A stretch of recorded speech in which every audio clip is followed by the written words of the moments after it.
I know that there's good gold down there, but you know, until you see it in the box, you're always tentative. You're always nervous. I'm expecting to see good things, but really right now, I just want to get my eyes on it. It's going to take a lot of pressure off. $670,000 in gold from a single cleanup. That's what Rick Ness pulled from Vegas Valley after gambling $1 million on completely unproven ground. His water license was expiring. His crew had gone months without a payday. I'm very thankful for you. Like you guys are incredible. Like you keep this thing going like you need to have a season.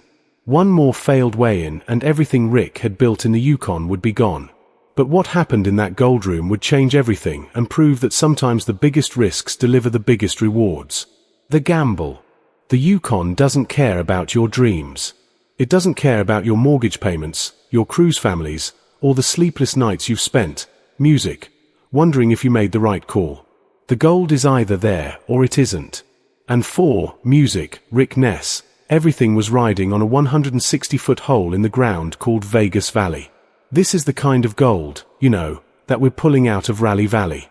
This is where music, want to mine, but it's very deep. I mean, it's 210 feet of bedrock. Pay is probably 40, almost 60 feet thick. That still, music, means that we're still 160 feet overburden away from it. Earlier in the season, Rick had struck it rich at Rally Valley. The ground was hot. The gold was flowing. And for a brief moment, it looked like this might finally be the year he'd been chasing since he first arrived in the Klondike. Week after week, Monster Red devoured pay dirt and spit out gold. The weigh-ins were celebrations. The crew was energized. Rick allowed himself to believe that maybe, just maybe, the mining gods were finally smiling on him. But Rally Valley ran dry faster than anyone expected. The easy gold was gone, and Rick found himself facing a choice that, music, would define his entire operation. He could play it safe, pack up what he'd earned, and walk away with a modest profit, head back to Michigan with enough money to cover his bills, and live to fight another day. It was the smart move, the responsible move, the move that any financial advisor would have recommended. Or he could do what Rick Ness has always done. He could gamble. Vegas Valley sat untouched at Duncan Creek, a massive deposit that previous miners had walked away from because reaching the pay layer meant stripping away 60 feet of worthless rock and dirt before seeing a speck of color. That's 16 stories of overburden. Standing between Rick and potential riches. Most operators would look at those numbers and shake their heads. The fuel costs alone would bankrupt a smaller crew. The time investment was staggering. Music, and there was no guarantee that once you reached the bottom, the gold would even be there. But Rick saw something different. He saw potential. He saw a deposit that everyone else had been too scared, music, to touch. And in the Yukon, fear often means opportunity. To put it lightly, it's got to be good ground to make it work. Music, Rick admitted, the weight of the decision visible in his eyes, to make this gamble worth it. That's why we're in the business we are. It's a volatile business.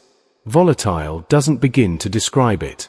Rick took every dollar his crew had earned at Rally Valley, $1 million in profit, and poured into stripping Vegas Valley. I did the calculations on it. It was going to take us 7 to 8 weeks to strip it. And if we were lucky, we're going to get 2 weeks of slewing right at the end. If I spend $1 million stripping it and I don't get any gold out of it, I can't absorb that cost. I just can't. The risk's high so deep. Week after music week, his excavators clawed at the earth while his bank account drained toward zero. No gold coming in, only money going out. The numbers on the spreadsheet got uglier by the day. And then there was the water license. Mining in the Yukon requires permits, and Rick's authorization to operate at Duncan Creek was ticking down like a bomb. If he couldn't prove Vegas before the license expired, this wasn't just a bad season. This was the music end of Rick Ness's mining career at Duncan Creek. Everything he'd invested, everything he'd sacrificed would mean nothing. The stakes couldn't have been higher. Pressure cooker. 6 weeks into the strip, cracks were starting to show. Not in the ground, but in the crew. Mining camps are pressure cookers under the best circumstances. Men living on top of each other in remote wilderness, working 16-hour days, eating the same food, seeing the same faces. Add in the stress of watching your season's earnings disappear into a hole with no guarantee of return, and things can get toxic fast. Everybody lives together, long hours and all that, Rick explained. Exhaustion carved into every line on his face. It can be toxic for a crew, and when that happens, you kind of lose control. Rick had seen it before. Crews that started the season as brothers and ended it barely speaking. Friendships destroyed over small disagreements that festered in the pressure of the camp. He couldn't afford that now, not when they were this close to the finish line. But then, Zeke Richardson came back. The veteran equipment operator had been with Rick through some of his toughest seasons. A steady hand who knew when to push and when to pull back. "What's up, buddy? What's up? What's going on? Good to see you, buddy. Good to see you. You're coming into something that's going to look a whole lot different than it did this spring."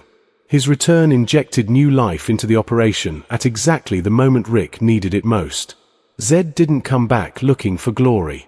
He came back because Rick needed him. Within days, he'd slotted back into the rhythm of camp life, handling breakfast in the mornings, jumping in wherever help was needed, keeping the machinery of the crew running smooth. "He's up here helping me out," Rick said, relief finally breaking through, making sure that the season ends on a strong note. With Z back, Rick's crew was at full strength for the final push. They needed to hit $2 million to make the season worthwhile. Right now, they were nowhere close.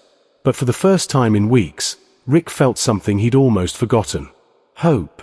"I just didn't realize how much stress I was carrying," Rick confessed, knowing that we weren't getting any gold. "But we're up and running right now. We've got a shot at it, and it feels really good." Finally, after 6 agonizing weeks of preparation, Monster Red roared to life with Vegas Valley pay dirt flowing through its hungry jaws. Rick was about to find out if his $1 million gamble had been genius or suicide. And that's when everything went wrong. Disaster strikes. Ryan, hit the bypass." The shout cut through the roar of machinery like a knife. A waterline had let go, sending crew members scrambling to shut down the plant before the situation spiraled out of control. Ryan Haidt, the crew's nonsense mechanic with permanently grease-stained hands and a reputation for staying calm under pressure, climbed up to assess the damage. What he found made his stomach drop. "Holy dude, we got problems. We got more than a waterline going on here. We got screen damage big time."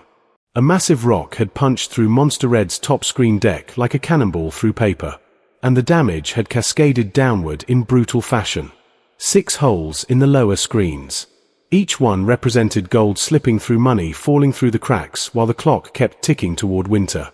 "That rock is way too big for these screens to handle," Brian reported, shaking his head at the destruction. "Rock like that will destroy everything in this plant quick." The timing couldn't have been worse. Or could it? We got more than a waterline going on here. We got screen damage big time. So, that's the problem right there. We got some significant damage. Here's where fate intervened in a way nobody expected. The waterline failure, which seemed like disaster at first, had actually been a warning shot, a blessing in disguise. If that hose hadn't let go when it did, they'd have run Monster Red for several more hours before discovering the screen damage. By then, the middle deck would have been destroyed completely, and they'd be looking at days of repairs instead of hours. "I'm thankful the hose blew," Ryan realized. The irony not lost on him. We just caught a really big problem up here. The crew worked with focused intensity, swapping damaged screen panels for fresh replacements. No complaining, no finger-pointing about how the rock got through in the first place. Just hands and tools and men who understood exactly what was at stake. Every minute of downtime was a minute they couldn't afford to lose. Music, and they moved like their futures depended on it, because they did. "Now we're good to fire back up." Monster Red rumbled to life, shaking the ground beneath their feet. The new music, screens held steady. They were running again. And somewhere in that slurry of mud and rock, gold was waiting to be found. Moment of truth. "Hey man, finally back to a gold way. It's been a while. Couple months." Those 2 words carried the weight of everything Rick and his crew had endured. Months of stripping, months of burning cash, months of watching their season profits disappear into a hole while praying there was treasure at the bottom. Months of wondering if they'd made the biggest mistake of their lives.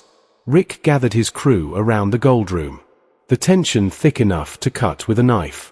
This was the moment everything came down to what happened next. All the sacrifice, all the stress, all the sleepless nights wondering if Vegas Valley would deliver or destroy them. "You guys put your gold bonuses on the line for that," Rick reminded them, his voice thick with emotion. "A long time stripping, digging a deep hole, and not knowing if we'd get to the bottom, what we'd hit when we got there. This is the start of it. You guys put your gold bonuses on the line for that. A long time stripping, digging a deep hole and not knowing, if we'd get to the bottom, what would be at the bottom, and this is the start of it. Yeah, it's definitely been some challenges starting that cut." One of the crew acknowledged the understatement, almost laughable given what they'd been through. Rick's old hot spot at Rally Valley had averaged 300 ounces per week during its prime. That was the benchmark. That was what good ground looked like.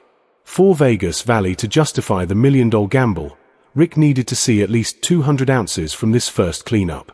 Anything less, and the math started getting very ugly. The count began. Under the fluorescent lights of the gold room, the precious metal gleamed like liquid sunshine. Each flake and nugget carried that unmistakable deep yellow color that miners spend their entire lives chasing. The larger pieces caught the light and threw it back in warm flashes while the fine gold dust settled like precious sand at the bottom of the collection bottles. This wasn't the pale anemic gold you music sometimes pull from marginal ground. This was the real thing, rich and heavy and beautiful. The kind of gold that makes all the suffering worthwhile. The sharp clink of gold hitting the scale filled the room. Each sound like a small bell announcing that the music gamble was paying off. Flake after flake, nugget after nugget, the pile kept growing. The metallic whisper of wealth accumulating filled the silence between heartbeats. 10, 20, 30, 40, 50. Ryan stood with his arms crossed, jaw tight, barely breathing as the numbers climbed. Nobody dared to speak. Nobody wanted to jinx it. Rick reached for the second container, hands steady, but eyes betraying the intensity of the moment. This was it. The bottle that would tell them whether Vegas Valley was a gold mine or a money pit. "I'll tell you right now, there's 200 in this bottle." The room went dead silent. Ryan exhaled hard through his nose and dropped his head. The tension releasing from his shoulders like a physical weight lifting away. Zed pumped his fist once, tight and controlled. The reaction of a man who'd been holding his breath for weeks. 256.70. That's almost halfway what we need. Halfway home.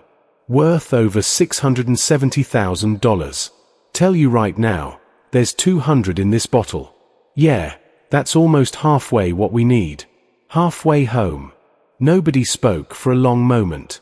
The number hung in the air, almost too big to process.